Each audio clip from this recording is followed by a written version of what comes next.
Hello बच्चों, क्या हालचाल। उम्मीद करता हूँ सभी बहुत बढ़िया होंगे और शानदार तरीके से अपनी तैयारी कर रहे होंगे। वो कहते हैं ना मेहनत ना संघर्ष तो क्या मजा है जीने में। अरे ना मेहनत ना संघर्ष तो क्या मजा है जीने में। अरे बड़े बड़े तूफान थम जाते हैं जब आग लगी हो सीने में। और मुझे पता है प्यारे बच्चों, आपके सीने में आग लग चुकी है। किस बात की आग लग चुकी है? इस बार बोर्ड के अंदर 100 में से 100 नंबर लाने की आग लग चुकी है। तो किस किस के अंदर लगी हुई है आग, जल्दी से कमेंट में बताइए। कमेंट कीजिए फायर, जल्दी से कमेंट कीजिए फायर। और आज अपन पढ़ेंगे चैप्टर नंबर 3, धातुएं और अधातुएं। और जैसा सूर्यवंशी सर ने आपसे वादा किया था कि इस बार कंप्लीट 10 साइंस पढ़ाएंगे, फ्री ऑफ कॉस्ट पढ़ाएंगे और रिवीजन भी करवाएंगे, एमसीक्यूज भी देंगे, मॉडल पेपर्स भी देंगे, प्रिंटेड नोट्स भी देंगे, सब कुछ फ्री ऑफ कॉस्ट आपको मिलेगा। अगर कोई बच्चा आज पहली बार देख रहा हो तो उससे हाथ जोड़ के प्रेम पूर्वक निवेदन है कि ऑलरेडी 2 चैप्टर, पहला चैप्टर रासायनिक अभिक्रिया व समीकरण, दूसरा चैप्टर अम्ल सार व लवण कंप्लीट रूप से पढ़ा दिए गए हैं। आपको लिंक मिल जाएंगे, पहले वो वीडियो जरूर जाके देखिए। और कंप्लीट फ्री सामग्री के लिए आप क्या कर सकते हैं, अपना सूर्यवंशी क्लासेज एप्लीकेशन है उसको डाउनलोड कर लीजिए। उसका लिंक आपको कमेंट बॉक्स और डिस्क्रिप्शन के अंदर मिल जाएगा, वहां से सारी जानकारी आपको मिल जाएगी। फिर भी अगर कोई डाउट या कोई भी प्रश्न आपका है तो डिस्क्रिप्शन के अंदर आपको नंबर मिल जाएंगे, आप उन पर व्हाट्सएप मैसेज कर सकते हैं। चलिए आज बात करेंगे अपन चैप्टर नंबर 3। क्या नाम है अपने चैप्टर का? चैप्टर का नाम है, बहुत प्यारा चैप्टर है बेटा, धातुएं और अधातुएं। और प्यारे बच्चों, चैप्टर तो अपन पढ़ेंगे पर आपको भी पता है कि सूर्यवंशी सर ऐसे पढ़ाने वालों में से नहीं है। सूर्यवंशी सर ने पढ़ा दिया मतलब दिमाग में छप गया, तो दिमाग में छापते जाना है। अपनी जेरोक्स मशीन का बटन ऑन कर लीजिए और चलिए क्वेश्चनों को अपने दिमाग में छापने का प्रोसेस शुरू करते हैं। सबसे पहले बात करते हैं बेटा धातुएं एवं अधातुएं। क्या होती है धातुएं? एक मजा के तरीके से समझाऊं, हर वो चीज जो आपके आसपास है, हर वो चीज जो आपके आसपास है और आपको बहुत ज़्यादा अपने आप में प्यारी है। क्या? आपकी मम्मी की पायल, सोने के जेवर, ठीक है, ये हर वो चीज जो आपके आसपास है वो क्या है? धातुएं और अधातुएं है। देखो 2 ही चीजें हो सकती है, आपके पास जितनी भी चीजें हैं ना आपके आसपास, वो या तो धातुएं रहेगी या अधातुएं रहेगी। हालांकि आगे जाके कक्षाओं में आप पढ़ोगे उपधातुएं भी होती है, ठीक है। लेकिन अभी आप बात कीजिए क्या? धातुएं या अधातुएं। हर चीज धातु अधातु में आप बांट सकते हो। समझो, जितनी भी दुनिया में आसपास आपकी चीजें हैं वो या तो धातुएं हैं या अधातुएं। सोना, चांदी, लोहा, कॉपर, पीतल, तांबा, ये सब क्या है? धातुएं या धातु के मिक्सचर है। लेकिन अब जैसे आप पहचानोगे कैसे कि कौन सी धातु है कौन सी अधातु है? वो जरूरी ना बेटा। तो बाबू धातु को पहचानने का तरीका क्या है? चलिए बात करते हैं। सबसे पहले अपन बात करते हैं कि दुनिया में जो तत्व हैं, तत्व का मतलब मैंने आपको बताया, आपके आसपास जितनी भी चीजें हैं वो क्या है? तत्व ही तो है। क्या है? तत्व। हर चीज को आप कैटेगराइज कर सकते हो तत्व में। जैसे मान लीजिए अब ये मेरे आसपास कमरा है, इस कमरे में मुझे दीवार दिख रही है। अब दीवार में क्या होगी? रेत, पत्थर, ये सब किससे बने? तत्वों से मिलके। मेरे पास लकड़ी है, ये ट्राइपॉड है, ये लाइट वाइट, सब क्या है? तत्वों से मिलके बनी है। किससे मिलके बनी है? तत्वों से मिलके बनी है। अब तत्वों की बात करें अपन तो तत्वों को गुण धर्मों के अनुसार, किसके अनुसार? गुण धर्मों के अनुसार 2 भागों में अपन डिवाइड कर सकते हैं। कौन से होंगे वो 2 भाग? बाबू नंबर 1 धातु और नंबर 2 अधातु। अधातु और धातु में अपन अपने आसपास की सभी चीजों को क्या कर सकते हैं? वर्गीकृत कर सकते हैं, बांट सकते हैं, ठीक है। अब बात करें धातुओं के उदाहरण, तो धातुओं के जैसे कि बेटा आपका आयरन हो गया, लोहा, एल्यूमिनियम हो गया, चांदी हो गया, कॉपर हो गया, ये सभी क्या है? ये सभी है धातुएं। क्या है ये? धातुएं। और अधातुओं की बात करें तो hydrogen gas, nitrogen gas, sulphur, oxygen, ठीक है। अब मैं यहाँ पे आपको बता दूं, ज्यादातर अपने आसपास प्रकृति में क्या देखने को मिलेगी? धातुएं देखने को मिलेगी, अधातुएं बहुत कम है, ठीक है। या फिर बात करें धातुओं की तुलना में अधातुएं कम है, ठीक है। अब बात करते हैं भौतिक गुणधर्म के बारे में बेटा। कैसे आप पहचानोगे कि धातु है या अधातु है? तो यहां से आपका चैप्टर शुरू होता है। पहले ही मैं आपको बता देता हूं, ये जो चैप्टर है ये मुख्य रूप से 3 पार्ट में डिवाइड है। कितने पार्ट में डिवाइड है? 3 पार्ट के अंदर। नंबर 1 धातुओं के भौतिक गुणधर्म पढ़ेंगे, धातु और अधातु दोनों के। उसके बाद में अपन पढ़ेंगे धातु और अधातु के रासायनिक गुणधर्म। क्या पढ़ेंगे? रासायनिक गुणधर्म। पहला भौतिक गुणधर्म, दूसरा बाबू रासायनिक गुणधर्म, और तीसरा अपन पढ़ेंगे धातुओं का निष्कर्षण। धातुओं का निष्कर्षण इन द सेंस कि जिस प्रकार से प्रकृति में धातुएं हैं, तो जैसे मान लो जो धरती है उसके अंदर खोद कर जब अपन धातुएं निकालते हैं तो उसको साफ करके उसको प्योर फॉर्म में लाने को बोलते हैं धातुओं का निष्कर्षण। ठीक है, तो 3 टॉपिक टोटल इस सब्जेक्ट के अंदर है, या फिर अब मैं कह सकता हूँ कि इस जो अपना चैप्टर है इसके अंदर 3 टॉपिक में अपन इसको बांट सकते हैं पूरे चैप्टर को।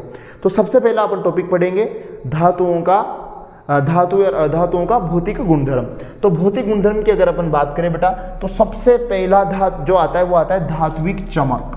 चमक, वैसे एक कहावत आती है, हर चमकने वाली चीज सोना नहीं होती। ऐसे ही मेन रूप से बेटा धातु ये क्या होती है? चमकती है। अब जो भी चीज चमक रही है जिसकी सतह क्या है? चमकीली है। जैसे सोना चमकता है, चांदी चमकती है, ऐसे हर चमकने वाली चीज ऑलमोस्ट आप कह सकते हो, लगभग आप कह सकते हो कि क्या है? धातु। लेकिन जैसी कहावत आती है ना कि हर चमकने वाली चीज सोना नहीं होती, कभी कभी कांच के टुकड़े भी सूर्य के प्रकाश में चमकते हुए दिखाई देते हैं। अब कांच तो धातु ही नहीं है, तो लेकिन याद रहे धातु का गुण है बेटा, धातु की जो सतह होती है ना वो कैसी होती है बाबू? चमकदार। कैसी होती है? चमकदार। बिल्कुल आपके दांतों की तरह, है ना, चमकदार होती है, क्योंकि दांत भी धातु है। दांत भी क्या है? ये मेरे जो दांत है ना ये भी क्या है? धातु है। दांत बने होते हैं बेटा कैल्शियम धातु के। किसके बने होते हैं? कैल्शियम धातु के। अब बात करें, देखो ये धातु हो गई। अधातु की बात करें तो अधातु चमकीली नहीं होती है, नहीं होती है। मैंने क्या कहा? हर चमकीली चीज सोना नहीं होती। ऐसे ही हर चमकीली चीज धातु हो जरूरी नहीं है। कभी कभी चमकीली चीज अधातु भी हो सकती है। बाबू रिपीट कर रहा हूं, कभी कभी क्या हो सकती है? वो अधातु भी हो सकती है। जैसे कि बहुत इंपॉर्टेंट है बेटा, याद रखना है क्या? आयोडीन। क्या आपके नमक में आयोडीन है? आयोडीन कमी से पता है घेंगा रोग हो जाता है, और आयोडीन मिलता है आपको नमक में। किसमें मिलता है? नमक में। तो बोलते हैं ना कि आपके टूथपेस्ट में नमक है, तो नमक जरूरी है बेटा, क्योंकि नमक में आयोडीन होता है, और आयोडीन युक्त नमक ही हमको खाना चाहिए। तो आयोडीन क्या है? एक अधातु है बाबू। क्या है? अधातु है, लेकिन ये चमकदार होती है भाई। क्या होती है? चमकदार होती है। कौन? आयोडीन। आयोडीन क्या है? अधातु। क्या है? अधातु। फिर भी ये क्या होती है बेटा? चमकदार होती है। तो मैंने क्या कहा? हर चमकने वाली चीज धातु नहीं होती। कभी कभी आयोडीन जैसी अधातु ये भी चमकदार होती हैं, ध्यान रहे। चले, तो ये धातुओं और अधातुओं का एक भौतिक गुणधर्म हो गया। क्या हुआ? चमक। क्या हो गया? चमक। अरे सूर्यवंशी सर पढ़ा रहे हैं ना, ऐसे ही पढ़ेंगे धीरे धीरे हर चीज को समझते हुए। बस आपको क्या करना है, वीडियो को बताने की जरूरत नहीं है बेटा। लाइक तो आप यहाँ से करते हो, मुझे पता है, दिल से लाइक करते हो, तो आपको कहने की क्या जरूरत है, मुझे पता है। आप वीडियो देखते हो तो लाइक कर ही देते हो। चलिए बात करते हैं अपन धातु और अधातु के। दूसरा भौतिक गुणधर्म क्या है? तो दूसरा भौतिक गुणधर्म है बेटा कठोरता। क्या है? कठोरता। कठोरता मतलब मजबूती। ठीक है, कितनी हार्ड है? हार्ड। तो बात करें बेटा धातु ये सामान्यतः कठोर होती है। क्या होती है? कठोर। लेकिन वही है ना बात कि अपवाद, अपवाद हर जगह है बेटा। क्या है? अपवाद। ठीक है, तो धातु ये कठोर तो होती है, धातु ये कठोर तो होती है, परंतु कुछ धातुएं हैं जैसे कि लिथियम, सोडियम, पोटेशियम मुलायम होती हैं। लिथियम, सोडियम, पोटेशियम मुलायम धातुएं हैं, और इतनी मुलायम है बाबू, इतनी मुलायम है कि इनको चाकू से काट सकते हैं। कैसे काट सकते हैं? चाकू से। तो सोचो इतनी मुलायम धातु जिसे चाकू से काट सकते हो, सोचो आप, मिठाई के टुकड़े की तरह। और मैं आपको बता दूं सोडियम तो दिखने में मिठाई के जैसा ही होता है, सफेद कलर का बिल्कुल। अगर आपको एक मिठाई का टुकड़ा, एक सोडियम का टुकड़ा रख दे तो आप पहचान नहीं पाओगे कि सोडियम है या मिठाई है। ठीक है, लेकिन खा मत जाना, नहीं तो ऐसा ब्लास्ट होगा फिर मुंह नहीं बचेगा बेटा, कभी जीवन में दोबारा मिठाई खाने लायक रहोगे नहीं। ठीक है, चलिए तो बात करते हैं, धातु ये कठोर होती है, परंतु प्रश्न यहां से नहीं आएगा बाबू, प्रश्न यहां से आएगा। प्रश्न ये आएगा एग्जाम के अंदर कि कौन सी धातु ये मुलायम होती है, तो आंसर आएगा सोडियम और पोटेशियम और लिथियम। सोडियम, पोटेशियम और लिथियम। ठीक है, चलिए अब बात करते हैं अधिकतर कठोर नहीं होती। कौन? अधातु ये कठोर नहीं होती। बाबू एक बार बताऊं, जो धातु में क्वालिटी पढ़ रहे हैं ना उसका अपोजिट कर दो। क्या कर दो? अपोजिट कर दो, क्या कर दो, पलट दो, अपोजिट कर दो, तो किसकी हो जाएगी, अधातु की हो जाएगी। लेकिन बेटा अपवाद सब जगह है, देखो अपवाद तो याद करने पड़ेंगे और अपवाद से ही प्रश्न आते हैं, अपवाद से क्या आते हैं, प्रश्न आते हैं। तो जैसे यहाँ याद रखाना कि सभी धातुएं कठोर होती है, सभी धातुएं कठोर होती है, तो वहाँ पे अपवाद भी साथ में याद करना है कि लिथियम नहीं होती, सोडियम नहीं होती, पोटेशियम नहीं होती, इन्हें तो चाकू से भी काट सकते हैं। ऐसे ही सभी अधातुएं क्या नहीं होती, सभी अधातुएं क्या नहीं होती, कठोर नहीं होती, कुछ होती है। जैसे कि कार्बन का एक अपर रूप है, अपर रूप का मतलब क्या होता है बेटा, कार्बन के परमाणु से मिलकर अगर कोई चीज बनी है तो उसे क्या बोलते हैं, अपर रूप। क्यों बोलते हैं, क्योंकि देखो बहुत सारी चीजें होती है जो एक ही प्रकार के पदार्थ से बनी होती है, लेकिन उनके भौतिक गुण अलग अलग होते हैं। क्या होते हैं, भौतिक गुण अलग अलग होते हैं, तो उसको क्या बोलते हैं, अपर रूप। जैसे कि कार्बन का एक अपर रूप है बेटा हीरा, कार्बन का एक अपर रूप और होता है ग्रेफाइट, एक और होता है फुलरीन, तो हीरा और ग्रेफाइट। तो हीरा बेटा सबसे कठोर प्राकृतिक पदार्थ है। अगर प्राकृतिक पदार्थों की बात करें, प्रकृति में सबसे ज्यादा कठोर पदार्थ की बात करें तो वो कौन है, हीरा। हीरा कौन है, हीरा। याद रखने वाली बात है, एग्जाम के पॉइंट ऑफ व्यू से वो बैठा है ना, सबका मालिक एक, कौन, आप सभी 10th वालों का मालिक एक ही है जो आपका पेपर बनाएगा। उसको बहुत अच्छा ये प्रश्न समझ में आएगा कि यार दुनिया का सबसे कठोर पदार्थ तो मैं पूछ ही लेता हूँ, और वो देगा क्या आंसर आएगा, कठोर पदार्थ है बेटा हीरा। और हीरा क्या है, एक अधातु। क्या है, अधातु, धातु नहीं है, क्या है, अधातु। तो धातुएं कठोर होती है, अधातुएं मुलायम होती है, लेकिन सभी धातुएं कठोर हो जरूरी नहीं है। जैसे लिथियम, सोडियम, पोटेशियम क्या होती है, मुलायम होती है, चाकू से काट सकते हो, लेकिन हीरा कठोर होता है, चाकू से क्या बेटा, कुल्हाड़ी से भी नहीं काट सकते, याद रखना, ठीक है। चलिए अब बात करते हैं अपन, और क्या होता है भाई, अवस्था की बात कर ले, अवस्था की बात कर ले। धातुएं कमरे के ताप पर ठोस होती है, कैसे होती है, ठोस, ठीक है। 3 अवस्थाएं होती है, ठोस, द्रव और गैस। तो धातुएं कैसी होती है, कमरे के ताप पर ठोस होती है, जबकि अब देखो वही अपवाद की बात करेंगे, मरकरी, पारा भी बोलते हैं इसको, ये कैसी होती है बेटा, कमरे के ताप पर द्रव, कैसी होती है, द्रव होती है, ठीक है। अब बात करें अपन अधातुओं की, तो अधातुएं बेटा ठोस, गैस या द्रव तीनों ही रूप में हो सकती है। ब्रोमीन जो होती है बेटा, इसको छोड़कर सभी क्या है, सभी क्या है, तरल रूप में होती है, ठीक है। मतलब यहां पर यह है कि जो ब्रोमीन है ना बेटा, ब्रोमीन, ये क्या होती है, द्रव अवस्था के अंदर होती है। किस अवस्था में होती है, द्रव अवस्था के अंदर। बाकी सभी अधातुएं गैसीय अवस्था के अंदर होती है। किसके अंदर होती है, गैसीय अवस्था के अंदर, ठीक है। आप इस बात को समझेंगे। आगे चलते हैं भाई, आगे चले। आघात वर्धयता, आघात वर्धयता क्या होती है इसको समझते हैं। देखो आघात का मतलब होता है पीटना, क्या होता है, आघात करना मतलब पीटना।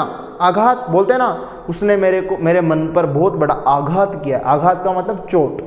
तो किसी चीज को पीटना, उसको आघात वर्धयता बोलेंगे।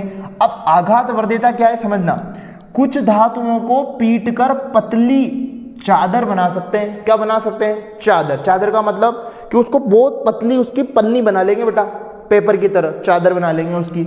तो इसी गुण को क्या कहते हैं, आघात वर्धयता कहते हैं। जबकि अधातुएं आघात वर्धीय नहीं होती, अधातुएं आघात वर्धीय नहीं होती।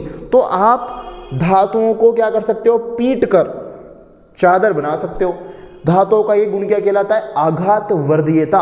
क्या कहलाता है, आघात वर्धयता। मतलब सभी धातुएं क्या होती है, आघात वर्धीय होती है। क्या होती है, आघात वर्धीय होती है। जबकि अधातुएं आघात वर्धीय नहीं होती, अधातुएं आघात वर्धीय नहीं होती, ठीक है।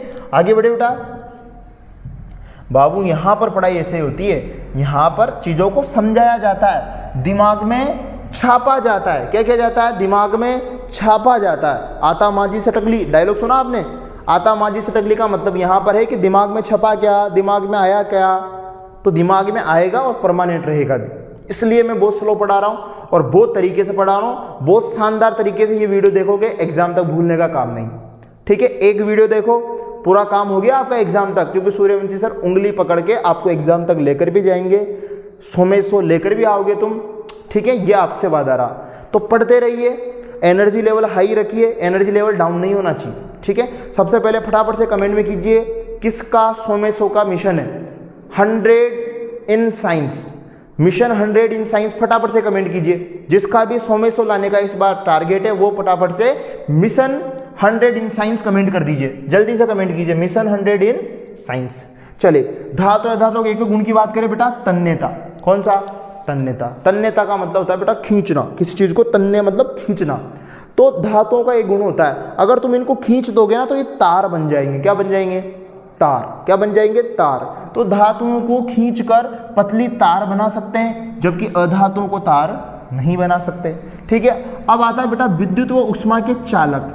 चालक का मतलब होता है बेटा, चालक का मतलब होता है ऐसा पदार्थ जो किसी ना किसी चीज को एक जगह से दूसरे जगह पर ले जाने में क्या हो, सक्षम हो। जैसे बस का चालक नहीं होता, ड्राइवर को चालक बोलते हैं हिंदी में। तो बस का ड्राइवर क्या करता है, सवारियों को बिठाता है, एक जगह से दूसरी जगह लेके जाता है। ऐसे धातुएं होती है। कौन होती है? धातुएं। विद्युत और उष्मा की क्या करती है? सुचालक होती है। मतलब धातुएं विद्युत को एक जगह से दूसरी जगह ले जाने में सक्षम होती है, चाहे वो विद्युत हो चाहे उष्मा हो, उसको एक जगह से दूसरी जगह पर लेकर के जाएगी। उसे कहते हैं, धातुओं को क्या कहते हैं? उष्मा और विद्युत का सुचालक। अब बात करें सीसा, लीड और मरकरी कुचालक होते हैं। वही अपवाद है बेटा। सीसा और मरकरी क्या होते हैं? क्या होते हैं? इसके अचालक है या कुचालक है, मतलब ये विद्युत के उष्मा के चालक नहीं होते हैं। सभी अधातुएं विद्युत उष्मा की क्या होती है? कुचालक होती है। लेकिन अपवाद यहाँ पर भी है। ग्रेफाइट क्या होती है? सुचालक। ग्रेफाइट क्या होती है बेटा? सुचालक होती है। अब बात करें बेटा घनत्व की। किसकी बात करेंगे? घनत्व की। बाबू घनत्व क्या होता है? हाँ, घनत्व क्या होता है? घनत्व कुछ नहीं है, जैसे मान लीजिए कम जगह में, या फिर मान ले अपन फिक्स कर देते हैं जगह, 1 मीटर क्यूब आयतन में कितना पदार्थ के कण है, 1 मीटर क्यूब आयतन में कितने पदार्थ के कण हैं, वो उसका क्या होता है? घनत्व होता है। तो अब धातुओं में कण पास पास होते हैं तो उनका घनत्व क्या होगा? अधिक होगा। क्या होगा? अधिक होगा। और उनका गलनांक क्या होगा? उच्च। गलनांक का मतलब क्या होता है बेटा? जिस तापमान पर कोई भी पदार्थ है ना द्रव अवस्था में आ जाता है उसे क्या बोलते हैं? गलनांक। जबकि सोडियम और पोटेशियम का घनत्व तथा गलनांक क्या होता है? कम होता है, ठीक है। सामान्यतः अधातु का घनत्व व गलनांक कम होता है। ये यहाँ पे अपवाद है, सोडियम और पोटेशियम का गलनांक या जो घनत्व गलनांक है वो क्या होता है? कम होता है। अगला आती है बेटा धातुएं क्या होती है? ध्वनिक। क्या होती है? ध्वनिक। ध्वनिक को कभी कभी बेटा वो इंग्लिश में भी दे देता है सोनोरस। याद रखना क्या होती है? सोनोरस। अब यहाँ पर सोनोरस का मतलब क्या है? सोनोरस का मतलब ये है, कभी मंदिर में गए हो, मंदिर में जाके आप ऊपर क्या बजाते हो? मंदिर में घंटी बजाते हैं अपन, तो घंटी को बजाते आवाज आती है टंग। तो इसका मतलब उस घंटी का एक गुण है कि अगर वो भिड़ेगी, वो पदार्थ एक पदार्थ से दूसरा पदार्थ भिड़ेगा तो क्या निकालेगा? आवाज। क्या निकालेगा? आवाज।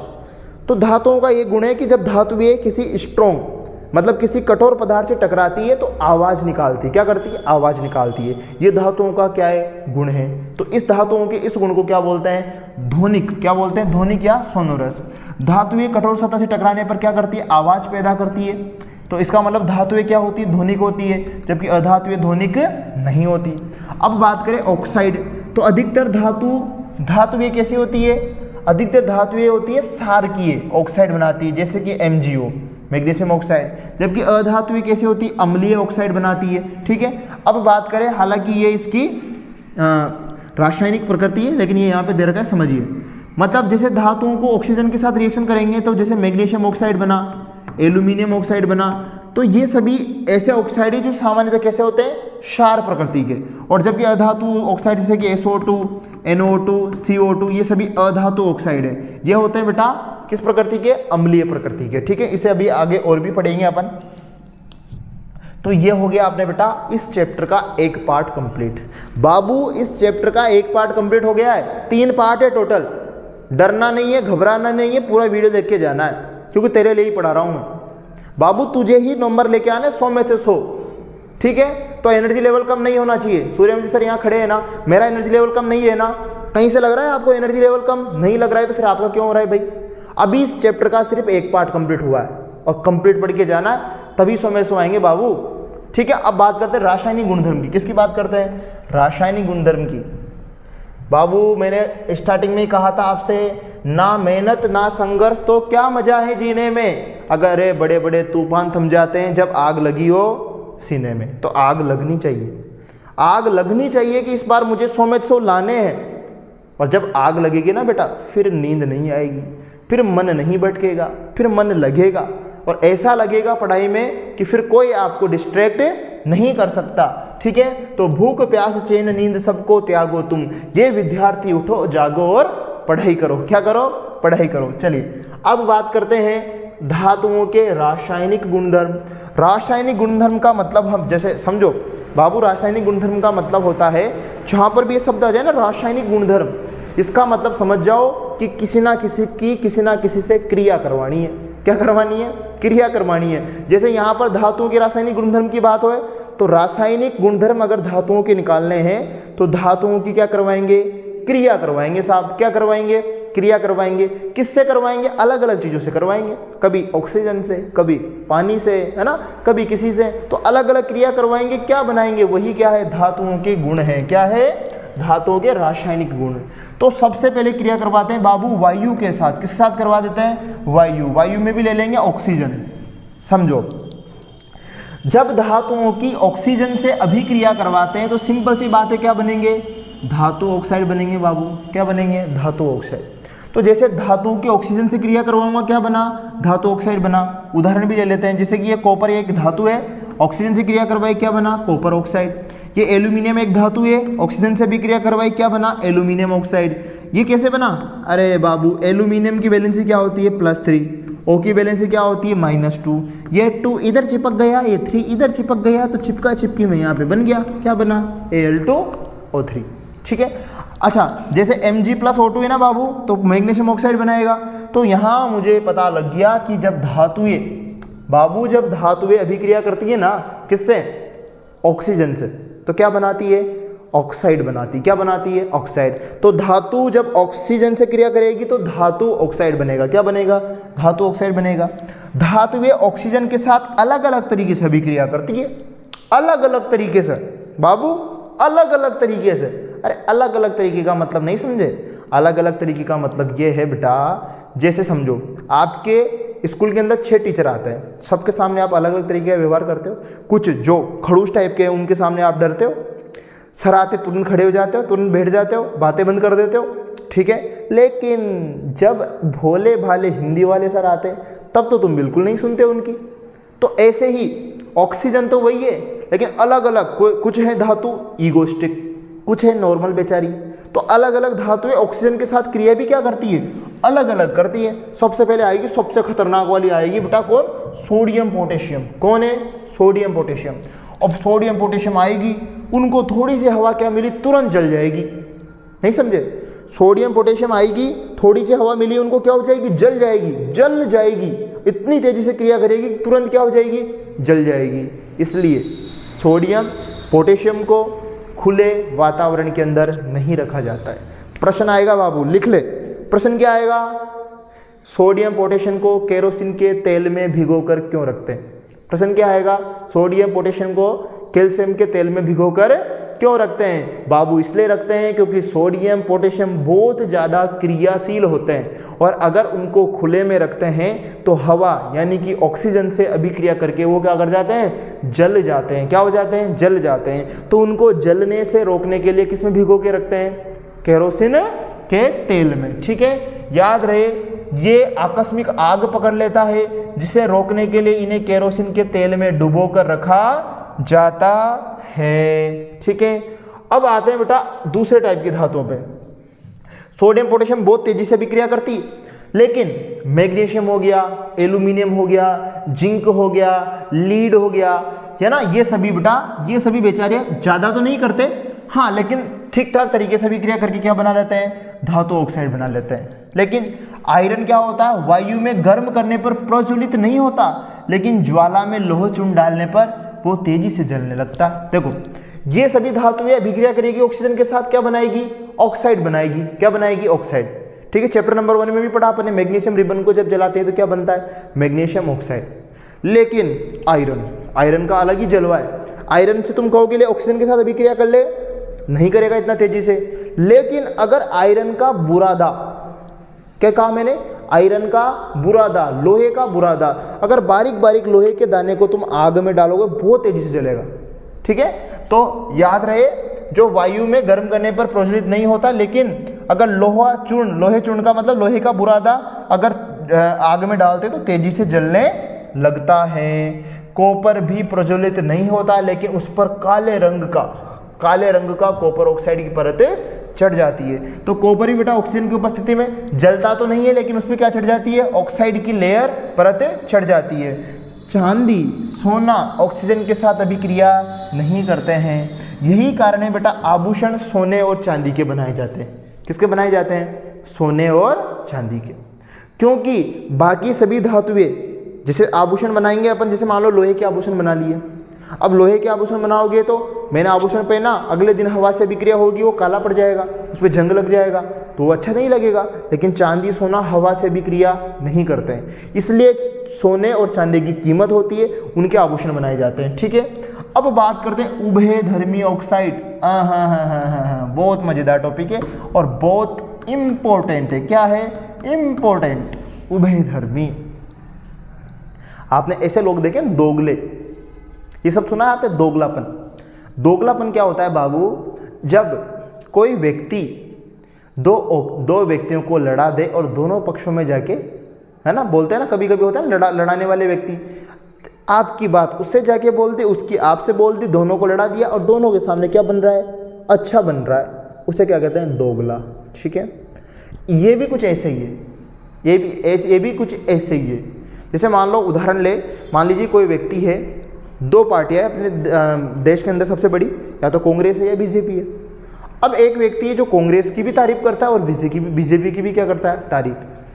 ठीक है, कांग्रेस के सामने कांग्रेस की तारीफ करेगा, बीजेपी की बुराई कर देगा, और बीजेपी के सामने जाके बीजेपी की तारीफ करेगा और कांग्रेस की बुराई कर देगा। ऐसे व्यक्तियों को बोलते हैं, क्या बोलते हैं, दोगले, उभयधर्मी। ठीक है, एक बेटा लिंग होता है, पुल्लिंग और स्त्रीलिंग, और एक होता है नपुंसकलिंग, उसको कभी कभी उभय लिंग भी बोलते हैं। क्या बोलते हैं, उभय लिंग। क्यों, जो पुरुष भी नहीं है, जो महिला भी नहीं है, वो नपुंसकलिंग है। ऐसे ही कुछ ऑक्साइड होते हैं। क्या होते हैं, ऑक्साइड। देखो नॉर्मली बेटा जो धातु ऑक्साइड होते हैं ना, नॉर्मली धातु ऑक्साइड कैसे होते हैं, अभी मैंने थोड़ी देर पहले ऊपर पढ़ाया आपको, धातु ऑक्साइड बेटा होते हैं क्षारीय प्रकृति के। किसके होते हैं, क्षारीय प्रकृति के होते हैं। लेकिन ऐसे धातु ऑक्साइड जो अम्लीय प्रकृति के भी हो और क्षारीय प्रकृति के भी हो, अम्लीय प्रकृति के भी हो, क्षारीय प्रकृति के भी हो, दोनों ही प्रकृति के हो, उसे क्या कहते हैं, उभयधर्मी ऑक्साइड कहते हैं। और ऐसे लोगों से मुझे तो सख्त नफरत है भाई। ठीक है, जो ना इधर का ना उधर का किधर का है भाई, उसे बोलते हैं उभयधर्मी ऑक्साइड। मतलब क्षारीय प्रकृति के भी होंगे, अम्लीय प्रकृति के भी होंगे।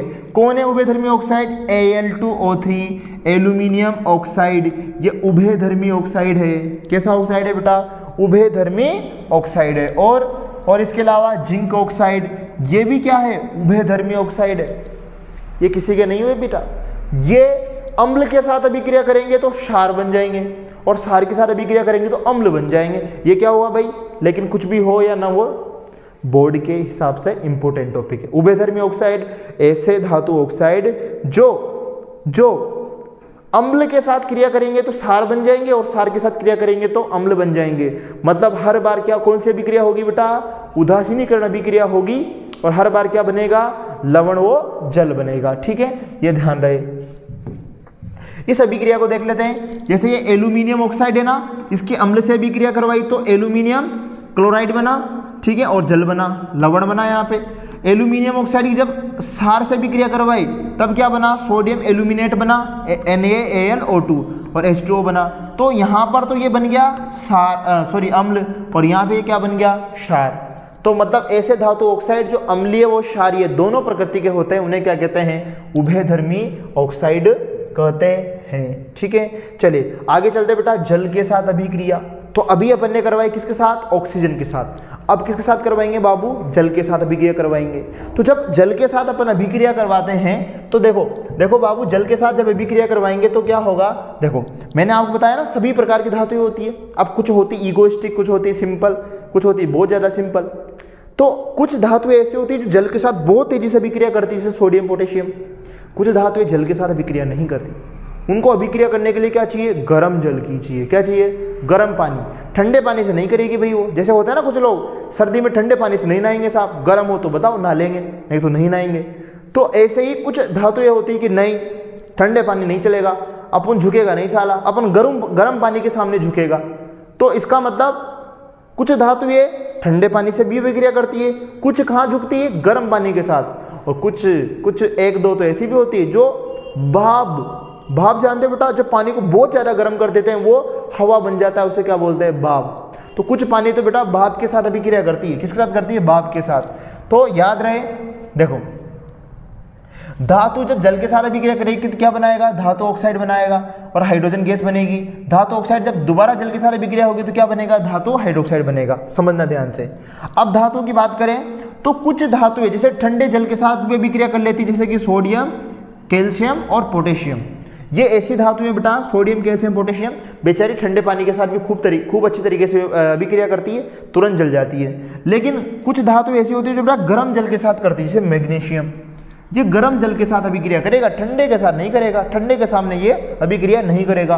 कुछ धातुएं होती है जो भाप से करती है, जैसे कि एल्यूमिनियम, आयरन और जिंक, ये भाप के साथ अभिक्रिया करती है।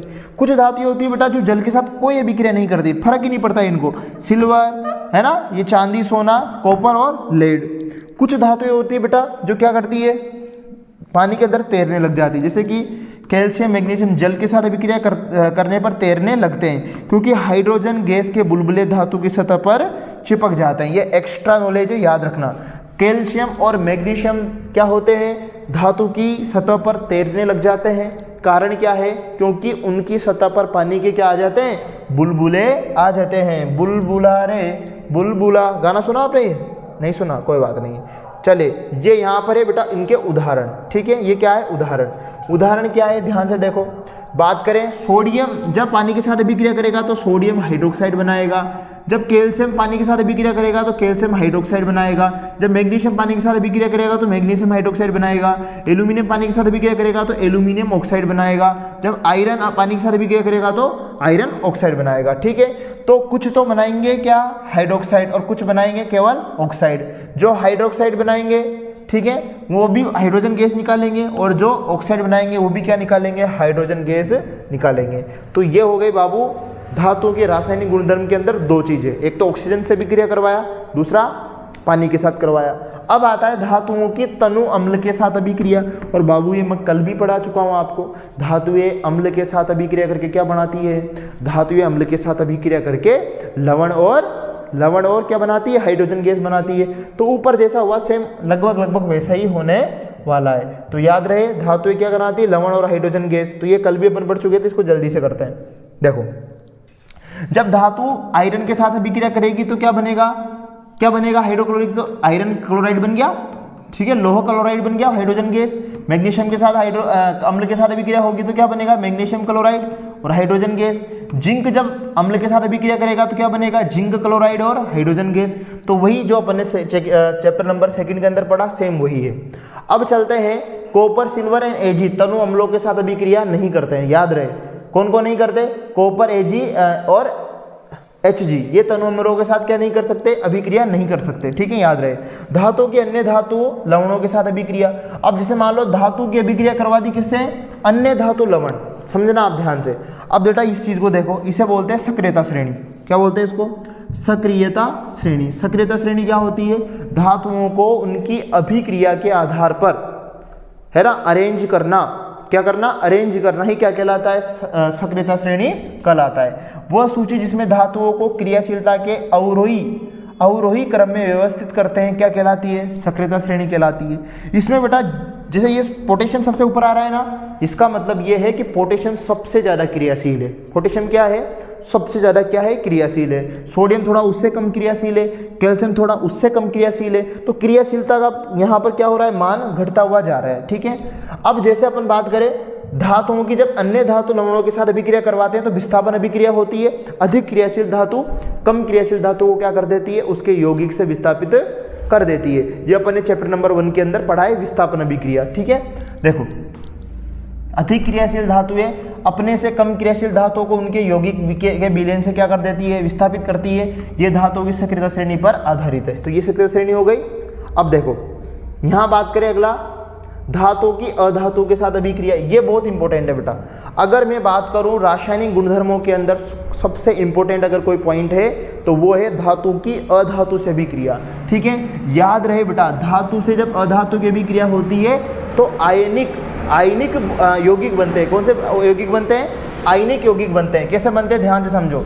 जब धातुओं की अधातु के साथ अभिक्रिया होती है तो तत्वों की अभिक्रियाशीलता संयोजकता कोष को पूर्ण करने की प्रवृत्ति के रूप में समझी जा सकती है। देखो धातु के परमाणु अपने संयोजकता कोष से इलेक्ट्रॉन त्याग करते हैं और धनायन बनाते हैं, जबकि अधातु के परमाणु संयोजकता कोष में इलेक्ट्रॉन ग्रहण करते हैं और क्या बनाते हैं? ऋणायन बनाते हैं। ये ऐसे समझ में नहीं आएगा, ये नीचे समझ में आएगा। देखो जैसे बेटा ये NaCl है। अब NaCl कैसे बनता है? जैसे सोडियम है ना बेटा, इसके पास 11 इलेक्ट्रॉन होते हैं, 2 8 1, तो ये एक अपने इलेक्ट्रॉन को हटा देता है ताकि इसका संयोजकता कोष क्या हो सके? पूर्ण हो सके। तो इसने एक इलेक्ट्रॉन त्याग दिया तो सोडियम पे कौन सा चार्ज आ गया? प्लस। अब जैसे क्लोरीन है, इसके संयोजकता कोष में 2 8 7 होते हैं, तो इसको एक इलेक्ट्रॉन चाहिए ना, तो ये एक इलेक्ट्रॉन ग्रहण कर लेता है और इस पे क्या आ जाता है? माइनस का चार्ज आ जाता है। तो ये दोनों इस तरीके से, इसने एक इलेक्ट्रॉन इसका अपने इसको दे दिया तो ये दोनों आपस में क्या बना लेते हैं? NaCl बना लेते हैं। इस तरीके से अगर कोई यौगिक बनता है तो उसे क्या बोलते हैं? आयनिक यौगिक। नीचे आ भी गया। आयनिक यौगिक क्या होता है भाई? तो आयनिक यौगिक होते हैं बेटा, क्या होते हैं? जब आयनिक यौगिक विपरीत आवेशित आयन एक दूसरे को आकर्षित करते हैं तथा मजबूत स्थिर विद्युत बल से बंधकर आयनिक यौगिक बनाते हैं। अब यहाँ पर आयनिक यौगिकों को क्या है बेटा? गुणधर्म है। क्या है? गुणधर्म। तो आयनिक यौगिकों की गुणधर्म की बात करें, सबसे पहले आता है भौतिक प्रवृत्ति। ज्यादातर आयनिक यौगिक कैसे होते हैं? कठोर होते हैं, है ना, और भंगुर होते हैं। भंगुर का मतलब क्या है यहाँ पे? अंगूर नहीं बाबू, भंगुर। क्या है? भंगुर है। और भंगुर का मतलब क्या है? जिस तरीके से अगर तुम आज नहीं पढ़ोगे ना तो तुम्हारे सपने चूर चूर हो जाएंगे। क्या हो जाएंगे? चूर चूर। इसी तरीके से धातुओं का भी एक गुण होता है, सॉरी आयनिक जो यौगिक है ना उनका एक गुण होता है। क्या होता है? भंगुर। तो किसी भी आयनिक यौगिक को अगर तुम हथौड़े से पीटोगे या उस पर बल लगाओगे तो वो चूर चूर हो जाएगा, बिखर जाएगा। जिस प्रकार से नुक्ति के लड्डू पर अगर अपन बल लगाते हैं तो नुक्ति नुक्ति हो जाती है। नुक्ति का लड्डू जानते हो ना आप? नुक्ति के लड्डू पे बल लगाओगे तो नुक्ति नुक्ति हो जाएगी। जैसे मान लो कोई मिट्टी का क्या है, क्या बोलते हैं उसको? मान लो मिट्टी का पत्थर है जिसको अपन हाड़ोती में क्या बोलते हैं? ढेकड़। तो मिट्टी का ढेकड़ है साहब, उस ढेकड़ को तुम तोड़ोगे तो क्या हो जाएगा? मिट्टी मिट्टी नहीं हो जाएगी। तो इस तरीके से भंगुर क्या है? एक प्रकृति है पदार्थ की, कि अगर उसमें थोड़ा सा भी बल लगाया जाए, जैसे मिश्री नहीं होती, उसको तुम हथौड़ी से मारोगे, मिश्री बिखर जाती है, टूट जाती है। इस गुण को भंगुरता बोलते हैं। क्या बोलते हैं? भंगुरता। ठीक है। गलनांक एवं कवथनांक क्या होते हैं बेटा? बहुत अधिक होते हैं। घुलनशीलता की बात करें तो पानी में तो घुलेंगे, लेकिन केरोसिन, पेट्रोल, विलायकों में अविलेय होते हैं। अगर मान लो आपको घर की मोटरसाइकिल खराब करनी है ना, तो मोटरसाइकिल की टंकी में चीनी डाल दो। क्या डाल दो? चीनी या नमक। वो कभी घुलेंगे नहीं पेट्रोल और डीजल में, मोटरसाइकिल के अंदर जाके फंस जाएंगे, मोटरसाइकिल खराब हो जाएगी। अब आपकी तो क्या ही करोगे, अपने टीचरों की कर सकते हो चाहो तो। ठीक है, आपको एक क्या दे दिया मैंने? सुझाव दे दिया। ठीक है, चलिए बात करते हैं अपन घुलनशीलता। तो बता दिया पानी के अंदर तो घुलेंगे आराम से, जैसे चीनी नमक पानी में आराम से घुलते हैं, लेकिन केरोसिन पेट्रोल डीजल में नहीं घुलते हैं। आगे बात करें बेटा विद्युत चालकता। किसकी बात करें? विद्युत चालकता। तो ये नॉर्मल अवस्था में विद्युत चालक, देखो आयनिक यौगिक जलीय विलयन में और गलित रूप में विद्युत का चालन करते हैं, ये ठोस रूप में विद्युत का चालन नहीं करते। जैसे नमक जानते हो आप, टाटा नमक की थैली, उस नमक की थैली में अगर तुम 2 वायर रख दोगे ना, उसमें करंट नहीं आएगा। सूखे नमक में करंट नहीं आता, लेकिन उसी नमक को पानी में घुल दो तो करंट आता है बढ़िया तरीके से। ठीक है, तो आप ये बात ध्यान रखिए बाबू। ये हो गया इस चैप्टर का पार्ट 2। क्या हो गया? पार्ट 2। 2 पार्ट थे, 3 थे सॉरी। पहला भौतिक गुणधर्म, दूसरा रासायनिक गुणधर्म, अब तीसरा आएगा धातुओं का निष्कर्षण। ठीक है, फाइनल पार्ट है बाबू। एनर्जी लेवल बढ़ा लो फटाफट से। मुझे पता है एनर्जी लेवल कम हो गए ना आपके, एनर्जी लेवल बढ़ाओ बढ़ाओ। मैं भी तो लगातार बेटा बिना थके, बिना रुके, बिना पानी पिए पढ़ा रहा हूँ ना, लगातार पढ़ा रहा हूँ। तो आप कैसे थक सकते हो? तो फटाफट से अपनी एनर्जी लेवल बढ़ाओ। एनर्जी लेवल बढ़ा के ध्यान से देखो। ठीक है, धातुओं की प्राप्ति या धात्विकी। ठीक है, धातुओं की प्राप्ति या धातुएं। तो चलिए समझते हैं अपन खनिज। किसकी बात करेंगे? खनिज की बात करेंगे। खनिज क्या होते हैं? पृथ्वी में प्राकृतिक रूप से उपस्थित तत्वों एवं यौगिकों को क्या बोलते हैं? खनिज कहते हैं। भाई पृथ्वी जो है ना, पृथ्वी की सतह के अंदर प्राकृतिक रूप से क्या है? तत्व भी है और यौगिक भी है, इन्हें ही क्या बोलते हैं? खनिज कहते हैं। फिर अयस्क क्या होते हैं साहब? अब इनमें से कुछ ऐसे होते हैं जो ज़्यादा मात्रा में है, जो क्या है? ज़्यादा मात्रा में। समझो, वे खनिज जिनमें धातु अधिक मात्रा में पाई जाती है और उसे निकालना लाभकारी होता है, उसे क्या कहते हैं? अयस्क। क्या कहते हैं? अयस्क कहते हैं। ठीक है, तो धातुओं का निष्कर्षण करेंगे। क्या करेंगे? निष्कर्षण। बेटा धातुओं का निष्कर्षण करते हैं सक्रियता श्रेणी के आधार पे। किस आधार पे करते हैं? सक्रियता श्रेणी के आधार पे करते हैं। जो सक्रियता श्रेणी के अंदर ऊपर आती है ना, टॉप पे जो धातुएं आती है, सोडियम, पोटेशियम, कैल्शियम, बीच में जो आती है, बीच में कौन सी आती है? मध्यम सक्रियता श्रेणी वाले, जैसे कि एल्यूमिनियम, मैग्नीशियम, जिंक, और निचली से जो आती है कॉपर, सिल्वर और गोल्ड। तो इनका सक्रियता श्रेणी के आधार पे क्या करेंगे? निष्कर्षण करेंगे। सक्रियता श्रेणी में संबंधित देखो, सबसे अधिक अभिक्रियाशील वाली potassium, sodium, calcium, magnesium, aluminium स्वतंत्र रूप से नहीं मिलती, विद्युत अपघटन के द्वारा इनका निष्कर्षण करेंगे।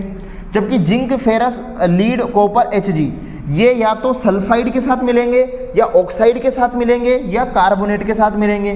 ठीक है, तो इनका अपचयन करके अपन क्या कर सकते हैं? इनका निष्कर्षण कर सकते हैं। अगला आता है बेटा सबसे कम क्रियाशील, जैसे सिल्वर और गोल्ड। ठीक है, ये स्वतंत्र रूप से पाई जाती है। चलिए अब बात करते हैं धातु के निष्कर्षण की। तो यहां पर इस टेबल को ध्यान से देखना है बाबू, इसी टेबल से आपको सारा समझ में आने वाला है। 3 चरण में होता है बेटा धातुओं का निष्कर्षण। कितने चरण में होता है? 3 चरण में होता है। सबसे पहले अयस्कों का क्या करेंगे? समृद्धिकरण करेंगे। उसके बाद धातुओं का निष्कर्षण करेंगे, फिर धातुओं का परिष्करण करेंगे। ये सारे जो क्या स्टेप है इसको समझते हैं। सबसे पहले अपन बात करें तो जो अयस्क होते हैं ना बेटा, अयस्क का क्या करेंगे? सांद्रण। सांद्रण का मतलब होता है अयस्क के अंदर से मतलब धूल मिट्टी को कोशिश करेंगे हटा के ज़्यादातर मात्रा में धातु हो, ऐसा अपन करने की कोशिश करेंगे। अब 3 प्रकार की धातुएं आपके पास रहेगी, या तो रहेगी उच्च अभिक्रियाशील धातुएं, या रहेगी मध्यम अभिक्रियाशील धातुएं, या रहेगी निम्न अभिक्रियाशील धातुएं। अब बात करें अपन उच्च अभिक्रियाशील धातुओं की, तो बेटा ये प्रकृति में कभी भी मुक्त रूप से आपको नहीं मिलेगी, हमेशा किसी न किसी के साथ मिलेगी। तो इनका अपन करते हैं विद्युत अपघटन। क्या करते हैं? विद्युत अपघटन करते हैं। और विद्युत अपघटन करके डायरेक्ट हमें क्या मिल जाती है? शुद्ध धातु मिल जाती है। जबकि अपन बात करें मध्यम अभिक्रियाशील धातुओं की, तो ये प्रकृति में आपको या तो सल्फाइड के साथ मिलेंगे या कार्बोनेट के साथ मिलेंगे। ठीक है, जैसे कि मर्क्यूरी सल्फाइड और जिंक सल्फाइड। कार्बोनेट की बात करें तो जिंक कार्बोनेट। तो इस तरीके से मिलने वाले आपको प्रकृति में। जबकि बात करें अपन निम्न क्रियाशील धातुओं की, तो बेटा ये हमेशा सल्फाइड के रूप में मिलेंगे, सल्फाइड के साथ मिलते हैं। चलिए ठीक है, अब बात करें जैसे मान लीजिए अगर सल्फाइड के साथ मिलते हैं, जैसे कि HgS हो गया, सिनेबार भी बोलते हैं इसको, सिनाबार, तो इसके निष्कर्षण के लिए क्या करते हैं? भर्जन। क्या करते हैं? भर्जन। और अगर मान लीजिए कार्बोनेट, जैसे जिंक CO3 कार्बोनेट के साथ मिला तो क्या करेंगे? सीमित वायु में क्या करेंगे? निस्तापन। समझना ध्यान से, भर्जन का मतलब होता है बेटा वायु की उपस्थिति में गर्म करना। क्या होता है? वायु। ये बहुत इंपॉर्टेंट परिभाषा है भर्जन वाली। भाई जो धातु सल्फाइड होते हैं ना, उनको वायु की उपस्थिति में गर्म करके धातु ऑक्साइड में बदलने की प्रक्रिया को क्या कहते हैं? भर्जन कहते हैं। जबकि निस्तापन भी ऐसा ही है, लेकिन इसमें वायु नहीं रहती है ना, वायु की अनुपस्थिति में करते हैं। तो भर्जन और निस्तापन दोनों ही परिभाषाएं एग्जाम के हिसाब से बहुत इंपॉर्टेंट है, और ये भी इंपॉर्टेंट है कि इनको याद रखना भी बहुत आवश्यक है, और दोनों एक जैसी है। देखो, धातु सल्फाइड को वायु की उपस्थिति में गर्म करके धातु ऑक्साइड में बदलने की प्रक्रिया क्या कहलाती है? भर्जन। धातु कार्बोनेट को वायु की अनुपस्थिति में गर्म करके धातु ऑक्साइड में बदलने की प्रक्रिया क्या कहलाती है? निस्तापन कहलाती है। दोनों ही कंडीशन में क्या मिलेगा आपको? धातु ऑक्साइड मिलेगा। ठीक है, अब बात करें धातु ऑक्साइड की, तो धातु ऑक्साइड से धातु का अपचयन करवाएंगे और क्या मिल जाएगा? शुद्ध धातु मिल जाएगी, धातु का शोधन हो जाएगा। यही सेम इधर है, अगर सल्फाइड की फॉर्म में मिलेंगे तो भर्जन करेंगे, भर्जन से धातु ऑक्साइड मिलेगा, फिर उसका परिष्करण कर लेंगे। ठीक है, तो बेटा यहां पर आ गया कुछ मुख्य परिभाषाएं। क्या है मुख्य परिभाषाएं? जब विद्युत अपघटन करते हैं, या फिर जैसे मान लीजिए धातु अपन निकालते हैं, तो धातु के साथ साथ हमें क्या मिलती है? पृथ्वी से खनिज अयस्कों में रेत होती है, मिट्टी होती है, इन सभी को अशुद्धियां बोलते हैं, और इनको क्या बोलते हैं? गेंग कहा जाता है। भर्जन क्या होता है? सल्फाइड अयस्क को वायु की उपस्थिति में अधिक ताप पर गर्म करने पर ऑक्साइड में बदल जाते हैं, इसे क्या बोलते हैं, भर्जन। जैसे कि जिंक सल्फाइड है, इसको ऑक्सीजन के साथ अभिक्रिया करवाई, ताप दिया तो जिंक ऑक्साइड बना और क्या बनी, sulphide gas, SO2 sulphur dioxide gas बनी। ठीक है, इसी प्रकार से निस्थापन क्या होता है बता दिया मैंने, कार्बोनेट अयस्क को या कार्बोनेट अयस्क को सीमित वायु की उपस्थिति में अधिक ताप पर, जब अपचयन क्या होता है बेटा, अधिक क्रियाशील या अपचायक की उपस्थिति में धातु से भी धातु ऑक्साइडों को ऑक्साइड में बदलने की अभिक्रिया, समझना ध्यान से। ठीक है, काफ़ी टाइम हो गया हालांकि अपन को पढ़ते हुए, मैं मानता हूँ गला मेरा भी सूखा है, बोलते हैं ना कि थका मैं भी हूँ, हारा मैं भी हूँ, लेकिन अभी हिम्मत नहीं हारी है। ठीक है, तो वही आग सीने के अंदर रहेगी ना बेटा, गला मेरा भी सूख रहा है, बहुत तेज सूख रहा है, लेकिन मैंने ठान रखा है कि पूरा पढ़ाऊंगा उसके बाद ही पानी पीऊंगा, उससे पहले पानी नहीं पीने वाला। ठीक है, तो आप भी कहीं नहीं जाइए, पढ़िए। बात करते हैं अपचयन। अपचयन क्या होता है, धातु ऑक्साइड से कार्बन जैसे अपचायक का उपयोग कर धातु प्राप्त करने को ही क्या बोलते हैं, अपचयन बोलते हैं। जैसे मान लो यहाँ पर धातु ऑक्साइड तो आ गया ना, लेकिन मुझे तो शुद्ध धातु चाहिए, तो कार्बन से करवा दो या फिर अधिक क्रियाशील धातु से करवा दो, तो यहाँ पर जिंक आपको शुद्ध रूप से मिल जाएगा। अब आता है बेटा धातुओं का परिष्करण। क्या आता है, परिष्करण। ठीक है, इसको थोड़ा ध्यान से समझेंगे, ये थोड़ा कंफ्यूजिंग भी है, बच्चों को परेशान भी करता है, बाकी आपको थोड़ा मोटिवेशन देने के लिए मैं बता देता हूँ। ज़्यादा चैप्टर अपना है नहीं, इतना सा चैप्टर है, बस इतना सा पढ़ना है अपन को। एक पेज और है जिसमें ये चैप्टर खल्लास फिनिश, आप जीत गए, आप झुके नहीं। वही है ना, मूवी भी आई है अभी, पुष्पाराज, झुकेगा नहीं साला। तो झुकने का काम नहीं है बेटा, चैप्टर झुकेगा, अपने सामने क्या झुकेगा, चैप्टर झुकेगा साला, अपन पढ़ेंगे कंप्लीट। ठीक है, तो पुष्पाराज बन जाइए, झुकना नहीं है चैप्टर का, आगे चैप्टर कंप्लीट करना है। ठीक है, अब बात करते हैं बेटा धातुओं का क्या, परिष्करण। ठीक है, बहुत आसान है, बहुत प्यार से समझाऊंगा। गला मेरा सूखा हुआ है तो थोड़ा आवाज में प्रॉब्लम आ सकती है, लेकिन ऊर्जा के अंदर कोई कमी नहीं आएगी। ठीक है, देखो धातुओं से अपद्रव्य को हटाने के लिए सबसे अधिक उपयोगी विधि क्या है, विद्युत अपघटनीय। ठीक है, इसको परिष्करण भी बोलते हैं। अब ध्यान से समझना बाबू, ध्यान से समझना। ये मैंने क्या किया, एक बीकर लिया, इसमें पानी भरा, यहाँ पर मैंने दो कैथोड क्या लिए, दो लिए मैंने क्या बोलते हैं इनको, इलेक्ट्रोड। अब एक को प्लस से जोड़ा तो एनोड और एक को माइनस से जोड़ा तो कैथोड हो गया। अब ध्यान से देखना, एनोड पर लेते हैं बेटा अपन अशुद्ध तांबा या अशुद्ध धातु। एनोड पे क्या लेते हैं अपन, अशुद्ध धातु। क्या लेते हैं, अशुद्ध धातु। अब ये एनोड है ना, यहाँ पर ये धातु जो है ना ये अशुद्ध है, और कैथोड पर लेते हैं अपन शुद्ध धातु। तो मैंने यहाँ पे ये तांबे की शुद्ध छड़ ली है, ये अशुद्ध छड़ ली है। अब क्या होगा, जैसे मैं यहाँ पे करंट फ्लो करूँगा, जैसे विद्युत आएगी तो अशुद्ध धातु में से क्या होगा बेटा, जो तांबा है ना वो इस पानी में घुलेगा और घुल के क्या देगा, इलेक्ट्रॉन। क्या देगा, इलेक्ट्रॉन। तो जैसे ये इलेक्ट्रॉन देगा तो इलेक्ट्रॉन से इधर से होता हुआ यहाँ चला जाएगा, समझना ध्यान से। और ये जो Ca2+ जो ये आयन बनेगा, ये आयन किधर जाएगा, इधर इस छड़ में। तो ये सर्किट कंप्लीट हो गया। इस तरीके से धारा बहती रहेगी और इधर से जो कॉपर है वो तांबा है वो यहाँ से इधर जाता रहेगा। तो सारा तांबा इधर से जाके कहाँ चला जाएगा, इधर, और यहाँ पर आपको शुद्ध तांबा मिलेगा और जो अशुद्धियाँ है वो सब पानी के अंदर रह जाएगी। इसे बोलते हैं परिष्करण। क्या बोलते हैं, परिष्करण। एक बार फिर समझा देता हूँ। ये है शुद्ध अशुद्ध धातु, ये है शुद्ध धातु की परत। तो अशुद्ध धातु में से धातु इधर जाती जाएगी इधर इकट्ठी होती जाएगी, इसे धातुओं का क्या बोलते हैं, परिष्करण बोलते हैं। इलेक्ट्रॉन इधर जाएंगे, जो ये प्लस आयन देगी वो आयन पानी में घुलता हुआ इधर जाएगा। ठीक है, आई होप आपको समझ में आया होगा। ठीक है, अब बात करते हैं अपन विद्युत अपघटे से। जब विद्युत धारा प्रवाहित की जाती है तब एनोड से अशुद्ध धातु विद्युत अपघटे में घुल जाती है। उतनी ही मात्रा में शुद्ध कॉपर विद्युत अपघटे से कैथोड पर निक्षेपित होते हैं और अबिलीय अशुद्धियां एनोड तली पर निक्षेपित हो जाती है, जिसे एनोड पंक बोलते हैं। ध्यान से देखना, ये अशुद्धियां है ना बेटा, ये यहाँ इकट्ठी हो जाएगी, इसे क्या बोलते हैं, एनोड पंक या अपद्रव्य, याद रखना। अब आता है संसारण। संसारण क्या है भाई, बहुत बड़ी समस्या है। क्या है, समस्या।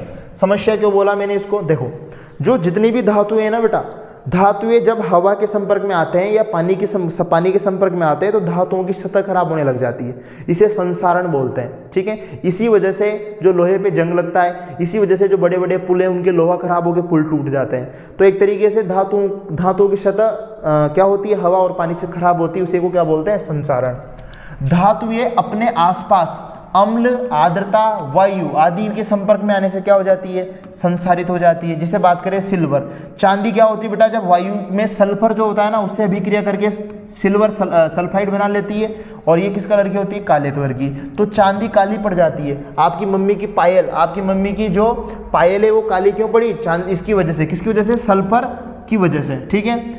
कॉपर आर्द्र कार्बन डाइऑक्साइड के साथ अभिक्रिया करके क्या बन जाता है, हरे रंग का हो जाता है और कॉपर कार्बोनेट बना लेता है। लोहा, आर्द्र वायु में लोहे पर भूरे रंग की पदार्थ चढ़ जाती है, जिसे क्या कहते हैं, जंग। तो लोहे पे जंग भी किसकी वजह से लगता है, हवा और पानी की वजह से, ठीक है। अच्छा, इनको बचाने का तरीका क्या है, बचाने का तरीका बहुत आसान है बाबू। क्या आसान तरीका है बताओ, जंग नहीं लगे लोहे पे, इसलिए आपके घर पे क्या करते हैं, लोहे पे पुताई कर देते हैं, ठीक है।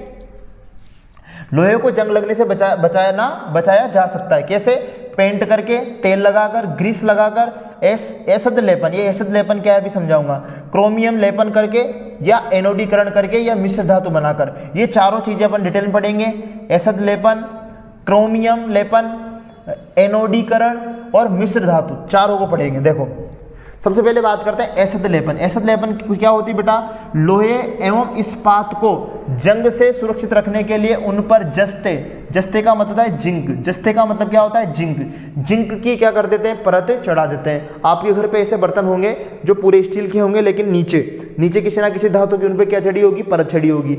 अगर जिंक की परत चढ़ाए तो उसे क्या बोलते हैं, एसिड लेपन। क्या बोलते हैं, एसिड लेपन। अंग्रेजी में क्या बोलते हैं, गैल्वेनाइजेशन, ठीक है। अगला आता है बेटा मिश्र धातु। क्या आता है, मिश्र धातु। मिश्र धातु ये क्या होती है, दो या दो से अधिक धातुओं का समांगी मिश्रण, ठीक है। मिश्र धातु क्या होती है, दो या दो से अधिक धातु या धातु और अधातु के समांगी मिश्रण होता है। जैसा लोहा सूक्ष्म मात्रा में कार्बन के मिश्रण के साथ क्या बनता है, लोहा कठोर हो जाता है और प्रबल हो जाता है, समझना। देखो जैसे इस्पात होता है ना, इस्पात स्टील, तो इस्पात लोहा प्लस निकल और क्रोमियम, इन तीनों से मिलके बनता है स्टील। आपके घर पे ज्यादातर बर्तन किसके हैं, स्टील के। अब देखो इसका फायदा क्या है, जंग किस पे लगता है, लोहे पे। उसी लोहे को क्या बना दिया जाए, अगर निकल और क्रोमियम डाल के क्या बना दिया जाए, इस्पात बना दिया जाए, स्टील बना दिया जाए, तो उस पर जंग नहीं लगता। ऐसे पीतल बनता है बेटा कॉपर और जिंक से। कांसा कॉपर और टीन से बनता है। सोल्डर ब्लेड और टीन से बनता है, ठीक है, याद रहे। और अमलगम बनता है मरकरी और अन्य किसी भी एक धातु के साथ मिला दो, उसे क्या बोलते हैं, अमलगम बोलते हैं। इसी के साथ चैप्टर खत्म हो गया। बहुत बहुत धन्यवाद। आप सभी को खुद को देना चाहिए, आप सभी अपने आप को शाबाशी दे सकते हो कि आपने पूरा चैप्टर देखा है। और मैं भी आप सभी को थैंक यू इसलिए बोलूँगा कि आप ही वो बालक हो जो इस बार 10th क्लास के अंदर 100 में 100 लेकर के आओगे, ठीक है। तो इसी ऊर्जा के साथ बने रहिए। अगली वीडियो बहुत जल्दी मिलेगी आपको। फिर मिलते हैं किसी शानदार वीडियो में, वो भी चैप्टर नंबर 4 के साथ। जय हिंद, जय भारत।